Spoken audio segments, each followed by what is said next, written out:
dur demek lazımdı. আমি এই ফাইনালে একটি গভীর অন্ধকার রহস্যের গন্ধ পাচ্ছি। হ্যাঁ, ঠিক এভাবেই সোচ্চার হয়েছেন সাবেক জার্মান বিশ্বকাপ জয়ী তারকা মেসুত ওজিল। ঠিক কি এমন ঘটেছিল সেই ফাইনালে? কিসের এত রহস্য?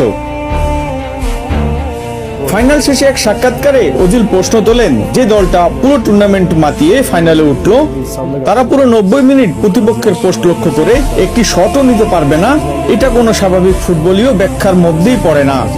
সাধারণ কোনো ম্যাচ নয়, একটি ফাইনাল ম্যাচের নেপথ্যে কি তবে লুকিয়ে আছে কোনো বিষাক্ত থ্রিলার? ওজিলের এই একটিমাত্র বিস্ফোরক মন্তব্যেই এখন পুরো ফুটবল বিশ্বে তোলপাড়। Lazımdı. ভক্তদের মনে একটাই প্রশ্ন, যা আমরা মাঠে দেখি তার অন্তরালে কি অন্য কোনো খেলা চলছিল? ফুটবল শুধু মাঠের 90 মিনিটের খেলা নয়, এর পিছনে থাকে কোটি কোটি টাকার বাণিজ্য, পাওয়ার, পলিটিক্স আর অদৃশ্য সব সিদ্ধান্ত।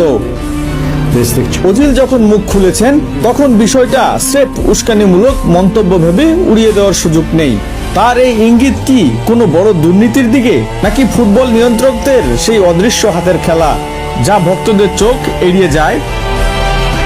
সত্য যাই হোক না কেন, ফুটবল ইতিহাসের অন্যতম সেরা এই প্লেমেকারের বয়ানটি কিন্তু ফুটবল ভক্তদের নতুন করে ভাবতে বাধ্য করেছে। আপনাদের কি মনে হয়, ওজিলের এই দাবির পিছনে কি সত্যি কোনো বিষাক্ত সত্য লুকিয়ে আছে, না